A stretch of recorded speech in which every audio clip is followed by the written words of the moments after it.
แต่มือเฮาอยู่ด้วยกันน้องสำคัญกับอายกว่าไผสัญญากันไว้พร้อมมือได้เฮาสิจัดงานแต่งอายฮักเจ้าฮักแห้งแพงหลายอายยอมตายแทนได้เดล่ะบ่เชื่อเลยว่าเฮาสิมากันก่อนแต่งบอกได้บ่เหตุผลของเจ้าหักสองเฮามันยังขาดบ่อนใดที่อยู่กับอายน้องนั้นย่านอายพาไปกินเกลืออยู่กันมาเกือบปีอายบอกเคยขัดใจเจ้ามันชิดวันเสาร์เจ้าอยากไปใส่อายตามใจทุกเทื่ออายบ่ดีบ่อนใด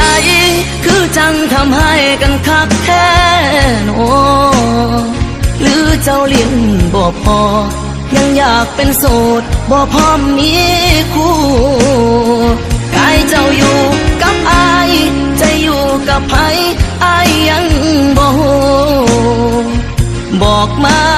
เบิ่งดูสิสานต่อหรือว่าพอสำนีอายสิโทรหาพ่อกับแม่มาซอยแก่กับสิ่งที่เป็นอยู่หากว่าเฮา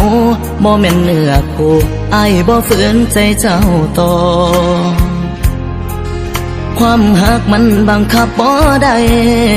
เป็นฝืนไปเฮาสิมีสุขบ่หากว่าเจ้ายังลิ้นบ่พอก็เสิร์นลิ้นต่อศาลา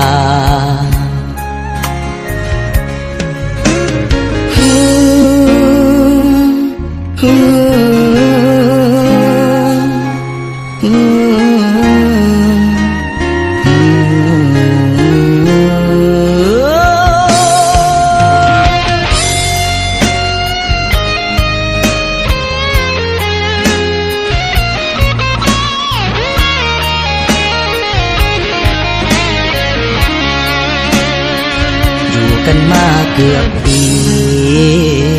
อายบอกเคยขัดใจเจ้ามันผิดวันเสาร์เจ้าอยากไปใส่อายตามใจทุกเทื่ออายบ่ดีบ่อนใด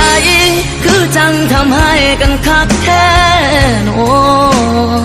หรือเจ้าลิ้นบ่พอยังอยากเป็นโสดบ่พร้อมมีคู่กายเจ้าอยู่กับอายใจอยู่กับไผอายยังบ่ฮู้บอกมาเบิ่งดูสิสานต่อหรือว่าพอสำนี